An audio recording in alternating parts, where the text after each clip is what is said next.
फिजा या बिजनेस, किसको चूज करोगे तुम? तरफ तुम और दूसरी तरफ उसका कारोबार। तुम मुझसे दूर रहो, उसे इन दोनों में से किसी एक का इंतखाब करना होगा, वरना मैं जॉब चेंज करने में अपने बिजनेस को। सिचुएशन अकरम के लिए ज्यादा कॉम्प्लिकेटेड है। एक तरफ तुम वासे फरीहा से कहेगा कि तुम बार बार मेरे ऑफिस में क्या लेने आती हो। एक दफ़ा तुम्हें कहा कि मैं मुझसे दूर रहो, लेकिन तुम्हें ये बात समझ में नहीं आ रही। अब तुम्हारा मेरा कोई ताल्लुक़ नहीं है। अगर तुम अपनी हरकतों से बाज ना आई तो मैं एक मिनट नहीं लगाऊंगा, मैं ये जॉब चेंज कर दूंगा ताकि तुम मेरे पीछे रोज़ रोज़ मत आओ।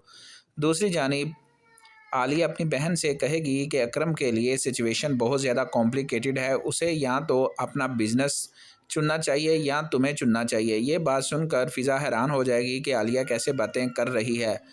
आलिया सीधा ही अकरम से मिलेगी और इन दोनों के रिश्ते के बारे में बात करेगी और अकरम से कहेगी कि तुम दोनों में से किसी एक चीज़ को चूज़ कर लो, तुम्हें फ़िज़ा से मोहब्बत है या तुम अपना बिजनेस करोगे। तो अकरम बड़ा ही सोच विचार के बाद जवाब देता है कि मुझे फ़िज़ा से अजीज़ अपना बिजनेस है और मैं अपना बिजनेस ही करूँगा। जब आलिया ये बात सुनेगी तो उसके पाँव तले से ज़मीन निकल जाएगी, क्योंकि उसने ऐसा तसव्वुर ही नहीं किया था कि अकरम ऐसा जवाब देगा कि उसकी बहन को छोड़ देगा और बिज़नेस का इंतखाब कर देगा।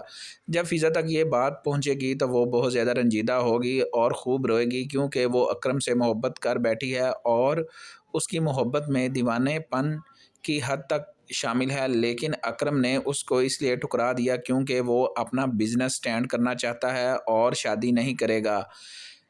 आलिया को पहले ही मालूम था अकरम कोई ऐसी हरकत ज़रूर करेगा, क्योंकि वो पहले ही कुछ नहीं करता, ना काम का ना काज का, दुश्मन अनाज का बना हुआ है।